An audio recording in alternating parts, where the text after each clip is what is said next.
The Wogglebug loves to tickle and be tickled by the system wherein it resides. Here's a patch in which the Wogglebug is deeply embedded in the dreams of the shared system. It's inspired by the Dream Machine patch from Alan Strange's classic text, Electronic Music, Systems, Techniques, and Controls. We'll start with a fairly predictable 16-step sequence, Renee in snake mode being clocked by maths. I'm going to patch the CV output through the mod-demix first because we'll be mixing some other CV in with it in a moment. Take the mod-demix sum output to the 1 volt per octave input on the DPO. We'll also clock the Wogglebug using this maths gate, giving us random values at each step of the sequence. I'm using the Wogglebug's clock output to clock the echophone. The clock output is independent from the clock input, so even if the echo time changes, the time between random values will stay the same.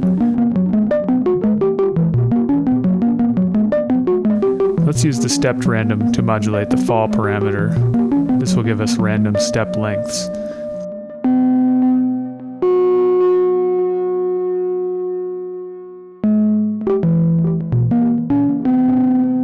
I'm also going to modulate rise with a slow cycle from channel 1, so the envelope shapes are modulated over time as well.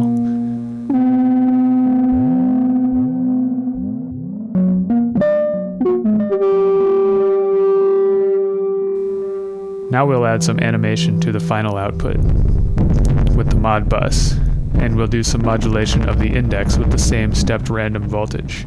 Make sure to put VCO-A in LFO mode to keep it from getting too noisy.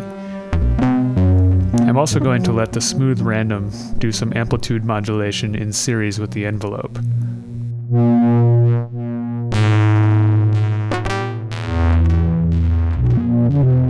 And modulate the shape parameter so we get independent animation juxtaposed with the LFO.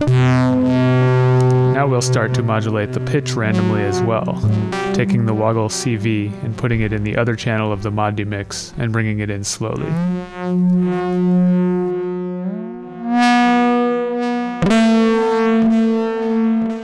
We have a well-randomized patch here, but it might come alive a bit more if we add another layer of modulation back into the Wogglebug.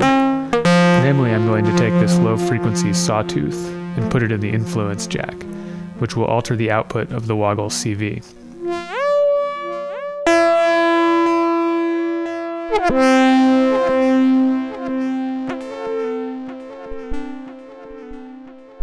To add to the interconnectedness of the system, I'll turn up follow, which will alter the speed of the LFO with the pitch of the other VCO. Since that pitch is being controlled by the Woggle output, which is being influenced by the LFO, we have a sort of circular modulation path going on here. Now let's add some danger. One Wogglebug output we haven't used yet is the burst out. I'm going to use it to modulate depth on the echophone so we get bursts of pitch shifting in the echoes.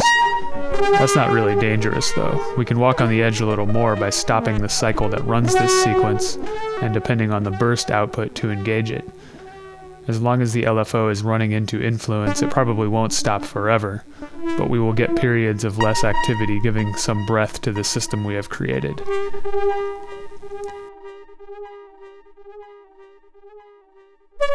The internal clock rate, follow amount, and Woggle controls will give us a lot of control over the general contour of the sequences created.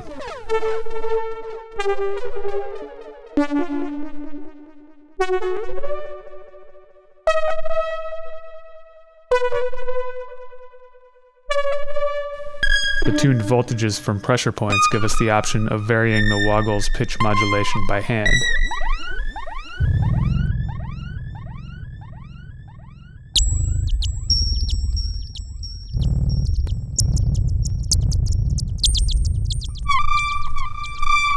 The smooth VCO makes a nice FM source of a related timbral modulation.